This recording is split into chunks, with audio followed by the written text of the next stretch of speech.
गोविंद तुपे कोर्टातून आपल्याला अपडेट देतात। जाऊया थेट गोविंदकडे। गोविंद, काय नेमकी कोर्टातून सध्याची अपडेट?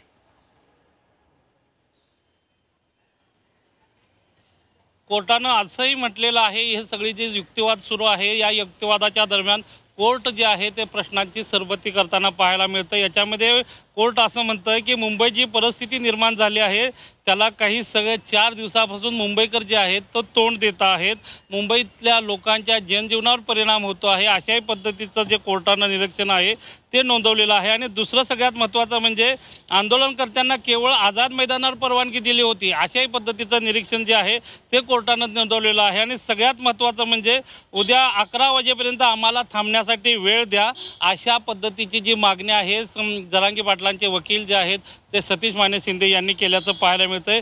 जरांगे यांनी सांगताच हळूहळू ते बाहेर पडतील अशाही पद्धतीची जी माहिती आहे ती या ठिकाणी सतीश माने शिंदे जे देताना पाहायला मिळत आहेत। परंतु एकूणच सगळा न्यायालयाचा जो रोख आहे तो या ठिकाणी मुंबईकर आणि सर्वसामान्य माणसं आणि कायदा सुव्यवस्था जी पद्धतीनं बिघडली यावर मात्र न्यायालय जे आहे ते आपली नाराजी व्यक्त करताना पाहायला मिळतं। तुम्ही लोकांना वेठीस धरता आहात, तुम्हाला परवानगी नसताना तुम्ही बेकायदेशीरपणे आंदोलन करता आहात, अशाही पद्धतीच्या ज्या सूचना वजा ज्या निरीक्षणं आहेत ती न्यायालय नोंदवतं। आणि सगळ्यात महत्त्वाचं एक निरीक्षण न्यायालयानं नोंदवल्याचं पाहायला मिळतं।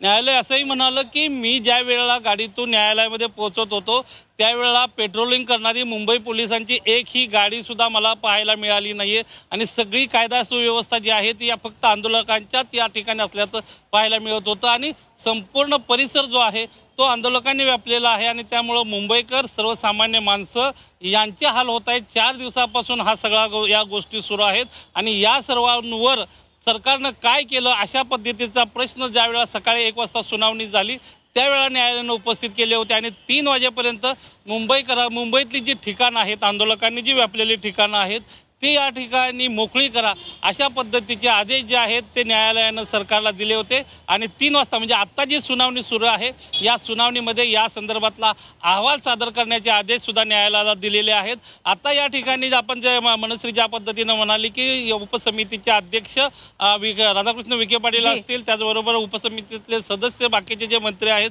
ते या ठिकाणी भेटायला जात आहेत आणि याबाबतची ही माहिती न्यायालयाला जी आहेत सतीश माने शिंदे जे आहेत ते अवगत करताना पाहायला मिळतं आहेत। आत्ताची एक महत्त्वाची घडामोड जी येते, कोर्ट असं म्हणतंय की मराठा आरक्षणासंदर्भातल्या याचिकेत तुम्ही प्रतिवादी सुद्धा नाहीत, अशाही पद्धतीचं निरीक्षण जे आहे ते कोर्टानं नोंदवल्याचं पाहायला मिळतं आणि राज्य सरकारवर विश्वास ठेवा अशाही पद्धतीच्या सूचना ज्या आहेत ते न्यायालयानं सतीश माने शिंदे आणि या सगळ्या आंदोलकांना दिल्या असल्याचं पाहायला मिळतं। आत्ताची सगळ्यात महत्त्वाचे निरीक्षण म्हणजे राज्य सरकारवर विश्वास ठेवा अशा पद्धतीच्या सूचना ज्या आहेत ते न्यायालयानं दिलेल्या आहेत। तरी तुम्ही सरकारकडे ही मागणी कशाच्या आधारावर करता, कुठलं वक्तव्य करू नका अशाही पद्धतीच्या सूचना ज्या आहेत त्या न्यायालयानं दिल्याचं पाहायला मिळतं। एकूणच मुंबई उच्च न्यायालयामध्ये हा जोरदार युक्तिवाद सुरू आहे। जरांगे पाटलांच्या वतीनं सतीश माने शिंदे एकूणच सगळ्या आंदोलकांची भूमिका बाजू मांडत आहेत। दुसरीकडे राज्य सरकारच्या वतीनं महाधिवक्ता बिरेंद्र सराफ ही सरकारचा हा सगळा कारवाईचा अहवाल सादर करणार आहेत। त्याच वेळेला या संदर्भातली याचिका ज्यांनी दाखल केली ते गुणरत्न सदावर्ते तेही न्यायालयामध्ये उपस्थित आहेत।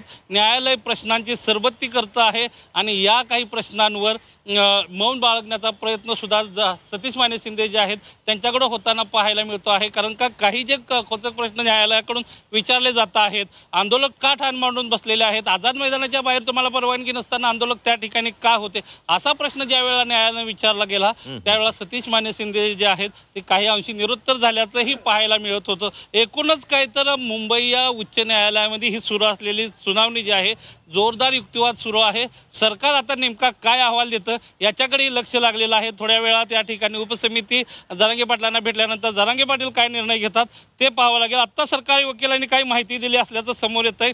सध्या पोलीस आंदोलकांना मुंबईवर बाहेर काढले जात आहेत, अशाही पद्धतीची गर्दी कमी केल्याचं दिसत आहे। अशा पद्धतीची जी माहिती आहे सरकारी वकील म्हणजे महाधिवक्ता बिरेंद्र सराफ हे न्यायालयाला देत असल्याची माहिती समोर येते आहे की एकूणच मुंबईतली रेल्वे स्टेशन असेल इतर ठिकाणी जे आंदोलक जमलेले होते त्या आंदोलकांना या ठिकाणी बाहेर काढलेलं आहे। फक्त आंदोलक जे आहेत ते आता या ठिकाणी आझाद मैदानात जमले असल्याची माहिती जी आहे ती सरकारी वकिलांनी न्यायालयाला दिल्याची माहिती समोर येते आहे।